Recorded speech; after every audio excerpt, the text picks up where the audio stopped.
ইন্নাল কুরআনা ইয়ালকা ইয়াউমাল কিয়ামা সাহিবাল কুরআন।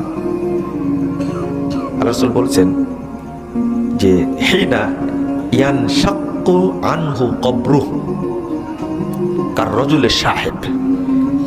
একজন হাফেজকে কোরআন কিয়ামতের মাঠে স্বাগত জানাবে। যখনই তার কবরটা ফেটে যাবে তখনই কোরআন হাফেজকে স্বাগত জানাবে। সাদা সুন্দর ধবধবে একজন মানুষের মতো কোরআন এসে তাকে স্বাগত জানাবে। কোরআন বলবে, হাল তারিফুনি, হাফেজ সাহেব তুমি কি আমাকে চিনতে পারছো? কবর থেকে ওটা কি চিনতে পারবে? হাল তারিফুনি, হাফেজ সাহেব কি চিনা যায়? আমাকে চিনা যায়? কলা মা আরিফুকা, আমি তো তোমাকে চিনছি না, তোমাকে তো কোনোদিন দেখিনি।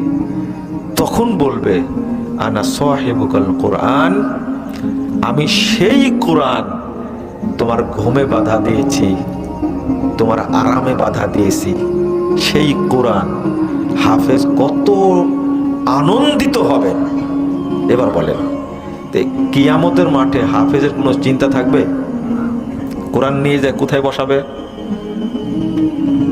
না, কোরআন নিয়ে গিয়ে আল্লাহ রব্বুল আলামিনের পরিবার হিসাবে হাফেজকে সেখানে বসায় দেবে।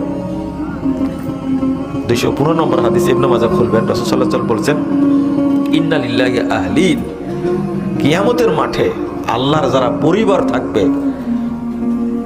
সাহিবুল কোরআন আহলুল্লাহ ওয়া খাসাতুহু, কোরআনের হাফেজরা কিয়ামতের দিনে আল্লাহর বিশেষ পরিবার, বিশেষ মেহমান হিসাবে অবস্থান করবে।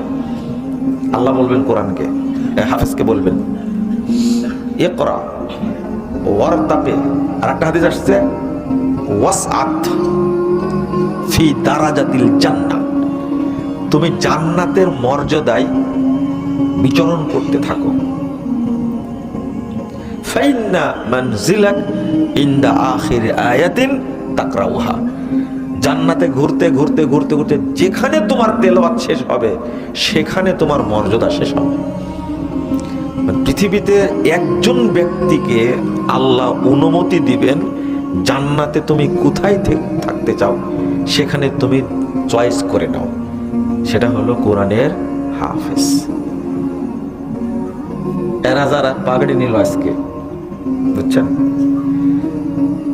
কয়জন নিল? 4 জন। একজনের নাম আসমাউল হোসনা, তাই না?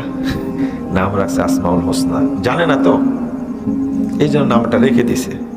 এটা একটা প্রমাণ এই হাফেজের বাপ কিছু জানে না। আর যদি শিক্ষিত মানুষ হতো তাহলে নামটা রাখতো ডলার।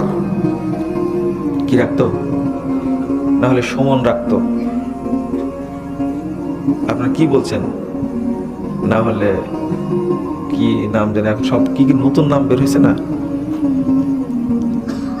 তো এদের মধ্যে জিজ্ঞেস করেন, আমি কিন্তু কাউকে চিনিও না, জানিও না, এমনি বলছি আপনাদেরকে। এই 4টা ছেলে হেফ শেষ করেছে, এদের কারো বাপ আমার ধারণা কেউ মাস্টার্স পাস করেনি। করেছে কেউ? আপনার ভালো মনে করেন। এদের মধ্যে একজনও ডাক্তার না, এর বাপ জিজ্ঞেস করেন আছে? আপনি বলতে পারবেন? এদের বাপ একজনও শিল্পপতি নাই, আছে?